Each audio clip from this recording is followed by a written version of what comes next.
This one is for the girls, so if you're not a girl, keep scrolling. Do you guys have a hard time talking to men about Batman? This is not a joke. In fact, this is extremely serious. Let me explain. So sometime about a year after my husband and I moved to Chicago 3 years ago, I got really sick for a couple days. I get terrible migraines, cyclical nausea, really rough. So I decided to watch all of the Nolan Batman movies because my husband had just bought me the comic version of The Long Halloween. And I actually used to read a lot of manga, anime, got made fun of for it a lot in middle school, so kind of stepped away from that for many years. And his kind of way of contributing to breaking me back out of it was buying me that comic, and I loved it.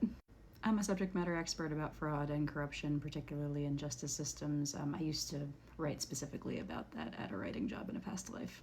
So Batman's great for that. I loved the darkness of it, I loved the cynicism.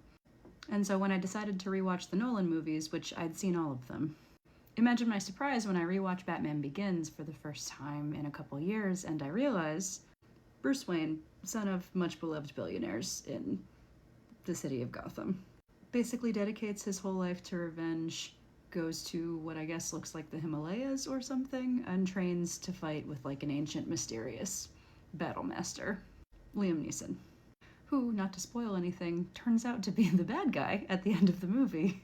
And so this is the moment my whole brain explodes, right? Like, I've seen this movie before. I've seen all of these movies. I'm currently 31. Last time I watched all of them in close succession, I was probably like 20-something.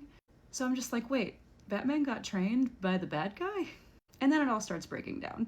You start to realize that there's a purposeful kind of like definite meaningful distinction, but lack of practical distinction in like the people who run the asylum versus the people who get put through the asylum and come out as monsters, people who enter the police department and come out corrupt, people who interact with the mob and end up dead or in some other way crazed or insane or criminal. And there's messy overlap between all of those groups. Politicians move between them, corrupt police officers move between them. It's even more obvious in the comics. So my point is, besides my husband, I have never successfully had a pleasant, interesting conversation about Batman with a man. And believe me, I have tried. But like, now that I realize there's so much depth and intrigue and really interesting, relevant social commentary going on in Batman, and I mean all of it, like the movies, the TV shows, the cartoons, the comics, the graphic novels, it all contributes to the lore in unique ways. Like, it's obviously not all completely contiguous, but it all means something. But I'll try to bring any of this up to men, and it's like I have slain their golden calf, you know? So I went from reading that to rewatching the Nolan movies to rewatching pretty much every movie I could get my hands on. And I decided to try again. I was like, you know, last time I tried to talk to a guy about this that wasn't my husband. Maybe I just phrased it wrong. I'm now pretty knowledgeable. Let me try again. So I read Year One, which purposefully draws like mirror parallels between Bruce Wayne and Commissioner Gordon. Literally, they both fly into Gotham at the same time on the same airplane and are having similar thoughts about the city as Jim Gordon flies in for his first interview with the police department or first day with the police department, and Bruce Wayne / Batman flies back in from wherever it is that he is. They're both looking down on Gotham and having very similar kind of internal commentary, and those parallels continue. So when I was trying to make this point about how fascinating I find Batman and this really rich like narrative of how corruption works and how it degrades and how it corrodes, I bring up the corruptibility of Jim Gordon to a very good friend of my husband's. And again, it's like I've killed his golden calf. It's like I have kicked a puppy in front of him. He says, Gordon's the best. Gordon's the best person ever. Gordon's my hero. What do you mean Gordon's corruptible? As if Gordon doesn't, at the very best of times, spend a ton of time working with a masked vigilante that he has no real power or oversight over, that no one has any real power or oversight over. And it seems so obvious to me that that's positioned that way in the comic so that you can have a really interesting conversation with yourself about like, okay, so what's the difference between that and a politician who works with the mob?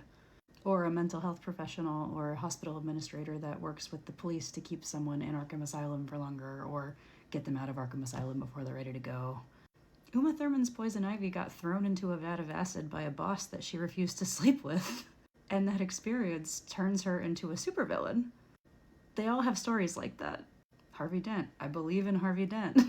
And again, not to be a nerd about the parallels between Batman and Gordon, which are obvious, but in The Dark Knight Returns, when Batman's like a crusty old man, and Gordon's also a crusty old man, comes back on the scene, and Harvey Dent is a point of discussion again. He's been jailed, and it's like Arkham Asylum like home for the mentally unwell or something. Like it's very clearly facetious on Frank Miller's part.